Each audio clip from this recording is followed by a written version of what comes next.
बंटी खरगोश घने जंगल में दौड़ता है। उसका छोटा दिल डर से धड़क रहा है।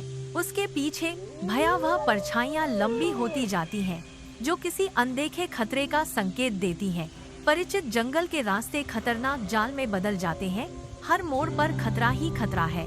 बंटी का चेहरा पसीने से चमक रहा है।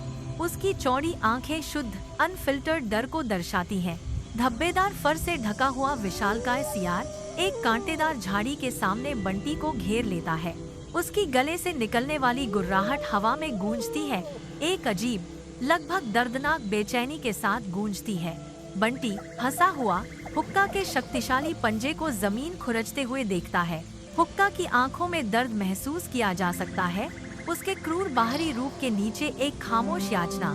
बंटी संकरे रास्ते से निकलने के लिए संघर्ष करता है।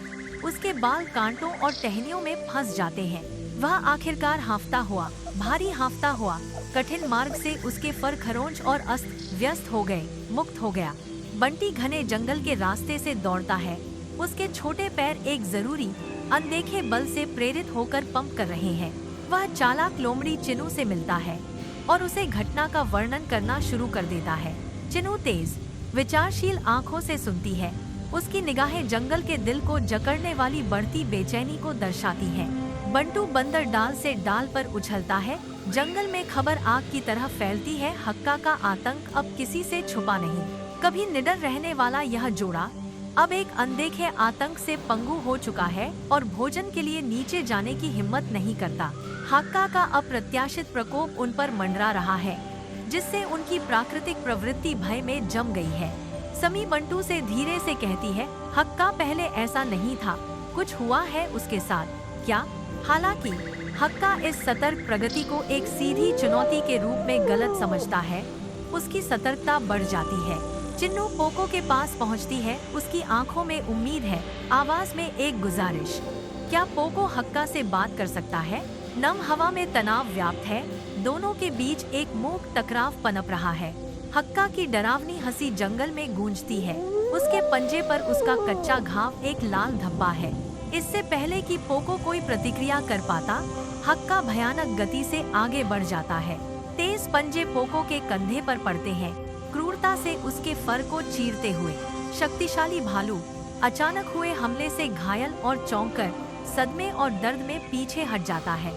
चिन्नू लोमड़ी व्यापक पीड़ा को देखकर भय की सर्वव्यापी पकड़ का बोझ महसूस करती है।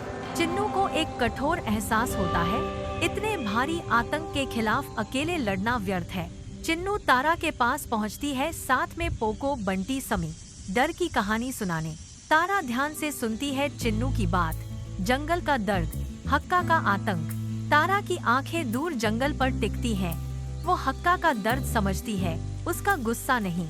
गहरी रात में गैपी चूहा लगभग अदृश्य हक्का की मांद के पास छाया से निकलता है। यह सावधानी से चुनी हुई औषधीय पत्तियां और जामुन ले जाता है। अंधकार में एक मूक भेंट। गैपी चूहा शांत दृढ़ संकल्प के साथ काम करता है।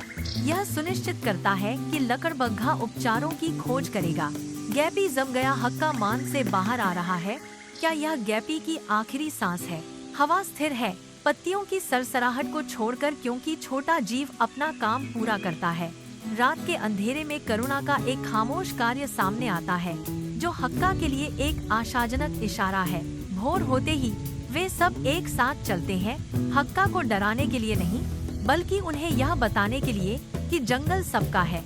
हक्का की मांद के पास से गुजरते हैं, न आवाज न चुनौती, बस एकजुटता।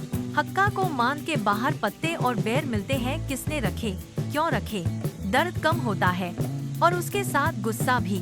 हक्का की आंखों में पहली बार सुकून। जंगल फिर से जीवित है, हर प्राणी अपनी जगह, हर दिल में सुकून।